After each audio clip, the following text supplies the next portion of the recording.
الأسبوع المقبل قد يكون الأخطر في التاريخ. روسيا تعلن الحرب على الغرب وتحرك أخطر صاروخ نووي في العالم. الجميع ينتظرون ماذا سيحدث. روسيا قد تستخدم السلاح النووي التكتيكي في أي لحظة. لقد قامت فعلا بنقل صواريخ قادرة على حمل رؤوس نووية إلى قاعدة عسكرية في كالينينغراد، والكثير من المسؤولين يحذرون من عواقب استفزاز روسيا وبوتين الجريح، عندما يقول القيصر فلاديمير بوتين بأن بلاده ستستخدم كل الوسائل المتاحة للدفاع عن النفس، ويعلن التعبئة العامة واستدعاء الاحتياط، ويلمح إلى استعداده لاستخدام السلاح النووي بكلمات واضحة. فهذا إعلان صريح لحرب عالمية ثالثة، لكن ليست تقليدية بل نووية. ومن يقول بغير ذلك لا يعرف الرئيس بوتين ولا روسيا الجديدة التي بناها عسكريا واقتصاديا. وإصراره بالتالي على الانتقام لتدمير الاتحاد السوفيتي الذي كان وما زال من أبرز خريجي مدرسته. فبوتين ليس غورباتشوف الذي باع الاتحاد السوفيتي مجانا للغرب ورفع الرايات البيضاء مسلما بالهزيمة، ولن يكون.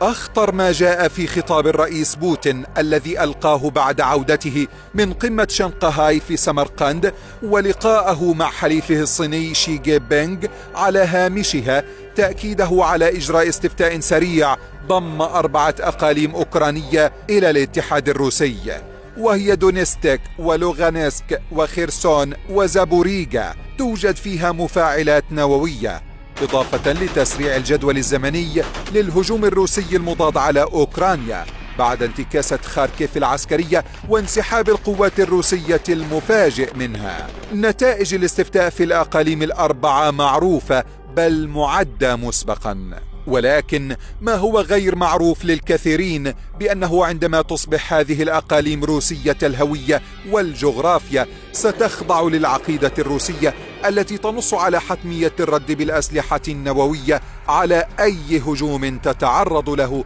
من قبل الجيش الأوكراني أو حلف الناتو، أي أن عملية الضم ستكون محمية بالرؤوس النووية. بكل بساطة حينها يعني الهجوم على هذه الأقاليم الهجوم على روسيا نفسها، وهنا ستحدث الكارثة بصدام مباشر بين روسيا والغرب وتنتقل الحرب إلى أعلى مستوى.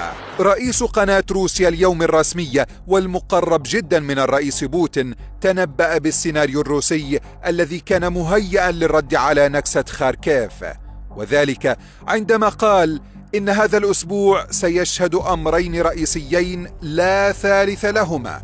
الأول إما الانتصار الكبير والحاسم في أوكرانيا أو بدء حرب نووية غير مسبوقة، ولهذا تم إلغاء العديد من الفعاليات الترفيهية، لأن هذا الوقت ليس وقت الترفيه وإنما وقت الحرب. الجنرال سيرجي شويغو وزير الدفاع الروسي أعلن أن حكومة بلاده ستستدعي 300 ألف جند احتياط، أي أقل من 1% من القدرات التي يمكن استدعاؤها من مجموع 25 مليون جندي. ولهذا علينا أن نتوقع حربا ضروسا وتغييرا شاملا وجذريا في قواعد الاشتباك الروسية في حرب أوكرانيا في الأيام القليلة المقبلة.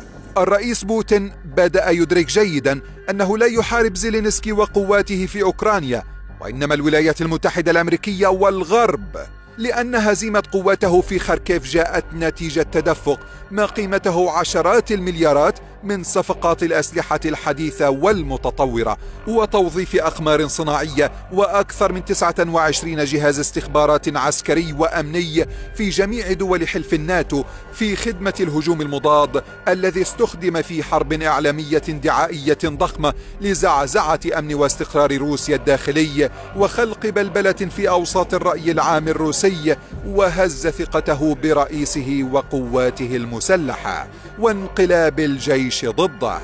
ولكن يبدو أن هذه الخطة جاءت بنتائج عكسية جدا لقراءتها الخاطئة وقصيرة النظر لرد فعل الرئيس الروسي. بالنسبة للغرب، انتصار الرئيس الروسي في حرب أوكرانيا أسهل وأرخص بكثير وأقل تكلفة من هزيمته، لأنه لا يمكن أن يقبل بهذه الهزيمة حتى لو اضطر لاستخدام أكثر من 7000 رأس نووي في ترسانته العسكرية وصواريخه الأسرع من الصوت والعابرة للقارات. ما لا تفهمه الولايات المتحدة وقيادتها أن الرئيس بوتين ليس معمر القذافي ليبيا، ولا صدام حسين العراق، ولا الملا عمر أفغانستان، وإن روسيا اليوم ليست روسيا المهزومة على أيدي حرب المجاهدين الأفغان بالإنابة في أفغانستان. العالم كله يقف الآن على حافة الدمار الشامل بسبب رغبة الرئيس الأمريكي جو بايدن في تركيع روسيا من خلال العقوبات الاقتصادية وحرب الاستنزاف، وناسيا أو متناسيا أن هذه العقوبات التي فشلت في إيران والصين وفنزويلا لا يمكن أن تنجح في روسيا. لا بديل عن المفاوضات وتخلي أمريكا عن غطرستها وغرورها وتحرك الحكماء في أوروبا لنزع فتيل الحرب النووية وبأسرع وقت ممكن، لأنهم وبلادهم وشعوبهم سيكونون أبرز ضحايا أي حرب نووية قادمة، وتبدو شبه مؤكدة بالنظر إلى التطورات المتسارعة على الأرض، خاصة وأن روسيا نقلت صواريخ قادرة على حمل رؤوس نووية إلى كالينينغراد. أما فلاديمير ديكتيار الرئيس التنفيذي لشركة GSC التي صنعت الشيطان 2 فقد قال أن هذا الصاروخ المرعب ليس له مثيل في العالم. هذا الصاروخ هو الذي تهدد به روسيا بريطانيا وحتى أمريكا. ووجدت دراسة أجرتها جامعة رودغارز أن الحرب النووية بين الولايات المتحدة وروسيا ستؤدي إلى موت ثلثي سكان الأرض جوعا في غضون عامين. سوف يموت 5 مليارات شخص في المقام الأول نتيجة للانفجارات النووية التي تسبب جحيما ضخما يضخ السخام في الغلاف الجوي الذي يحجب الشمس ويدمر المحاصيل. بكل بساطة الحرب النووية ليست في صالح أي أحد، لكن يبدو أن صانعي القرار الذين يجلسون في مكان سري حول مائدة مستديرة يريدونها نووية.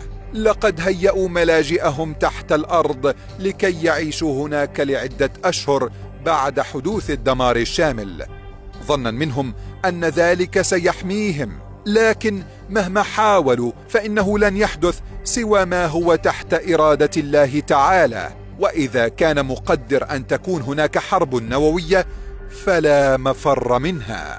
إلى هنا انتهت حلقتنا، دمتم بخير وإلى اللقاء.